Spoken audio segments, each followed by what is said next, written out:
dafa jël baaraamam dugal ka samay awra kàddu googu moo gën a fës ci seen xuloo ñoom ñaar diggante Kaliphone Sall ak Adja Thiaré Diaw dañuy àndandoo mbokki téléspectateurs yi ñu déglu boobu xuloo. mais dugal na ay baaraamam mais nag dafa arrêté mais mënu ma si woon dara en plus yoon bi lañ nekkoon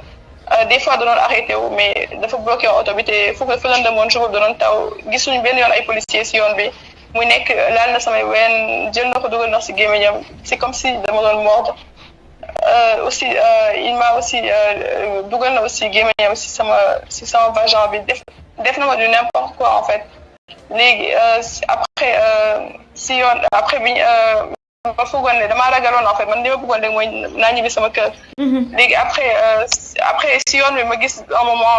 parce que VDN lañu waroon dem Sacré-Cœur foofu laa dëkk ma gis ne xàmmee mu yoon bi ma ragal et tout ça mu ne ma non fii VDN bi la dinaa yóbbu sa kër.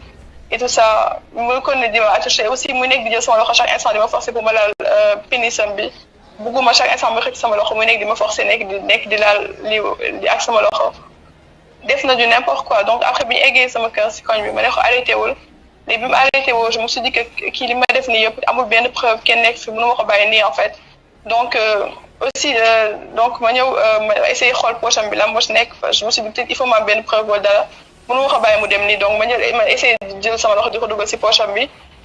mais moom mënul ak ma jël sama loxo empoigné ko nangul ma laal poche am bi ak ma jël sama téléphone sànni ko si biir ma xëy wax jox ma sama téléphone mu commencé nekk di ma dóor ak ma jël sama perruque ak sama sac def ko si ginnaaw léegi en instant dama doon nekk di ma dóor donc damaa bëggoon ubbi nu ñu koy waxee sax déverrouiller porte yi. léegi il m'empêchait il me frappait parce que bëggul woon ma nekk di yuuxu nit ñi dégg ñu donc à un moment j'ai réussi à déverrouiller la porte donc damaa jël téléphone bi bi ma déverrouillé tool damaa bëggoon daaneel en fait ma wàcc comme ça moom mu daw dem yoonam mais je voulais pas le laisser partir donc damaa jël téléphone am bi ma gisoon ak clé bi damaa jël direct jël ko rek def ko si suuf day nekk di yuuxu boobu la gardien bi ñëwee mais gardien bi mu ñëwee gis na ko muy nekk di ma dóor aussi da doon automatique la même su dindee clé mën na démarrer des fois da doon essayer de démarrer te man su démarrer woon xam nga fan la may yóbbu chaque fois dama doon nekk di arrêter affaire bi donc muy nekk di ma gën di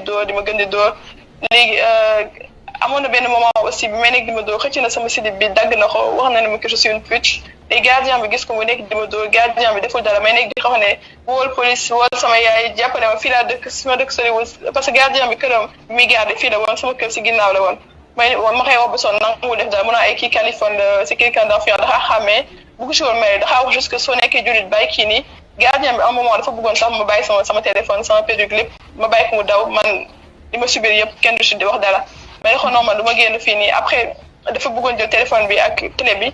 jox ko Kaliphone alors que Kaliphone moo nekk di ma dóor et tout ça léegi ma ne ko su dee bëgg am benn morceau de conscience nga bàyyi fi téléphone bi ak clé bi suuf parce que foofu laa tegoon après moom mu ne Kaliphone fii laa fekk noonu maa ngi koy bàyyi fii mu dem yoonam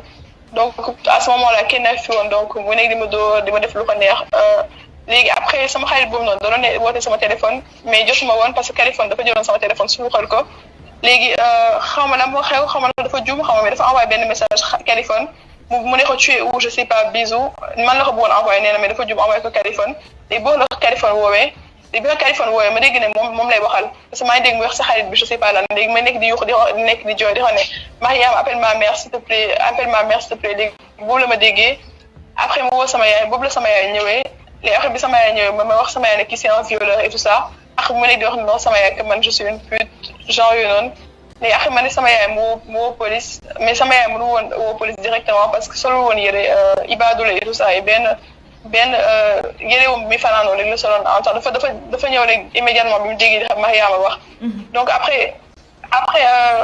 aussi dafa waxoon ne que police que man dama oto bi damaa dindi woon affaire bu avant alors que non bi may nekk di ma dóor et tout ça ak bi ma bañee mu échappé boobu laa jël amoon na benn baax bu nekk si oto ma dindi woon ko en fait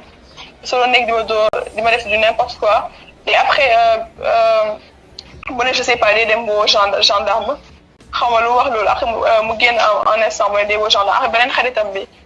ñëw à ce moment là je voulais pas qu'on me touche même sama yaay wala ku munti nekk su ma laalee en fait j'étais dégoûtée même mon ami là Mariam quand après elle est venue quand elle m'a touché je voulais pas après le gars là il me touchait comme ça il s'en mêlait alors que histoire bi yoonam nekk donc je le faisais comme ça je me débattais mais dóor mu ko ay dóor yu koy gaañ ni rien après lui aussi il m'a frappé yokk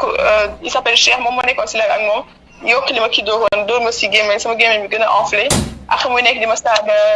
parce que dama leen wax ne dama xaar ne Kaliphone c'est un violeur et tout ça après mu nekk di wax non man sama papa mooy violeur sama papa mooy leex sama papa dafa gaañu ñu nekk foofu di saaga di wax lu leen neex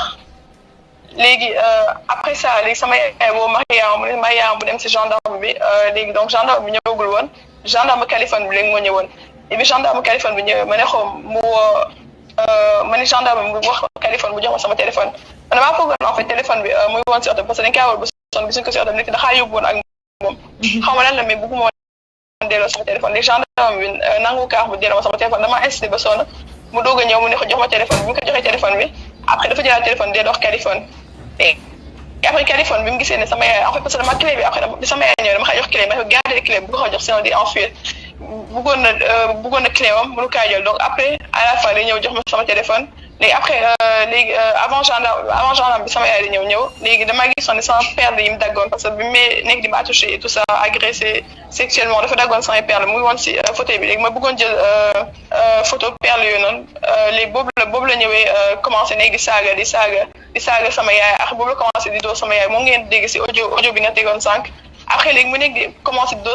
dóor sama yaay en fait mu doon dóor sama yaay après man may nekk di arrêté may nekk di jooy di yuux mais dóor sama yaay après boobu la commencé encore di ma dóoraat mu ne kenn du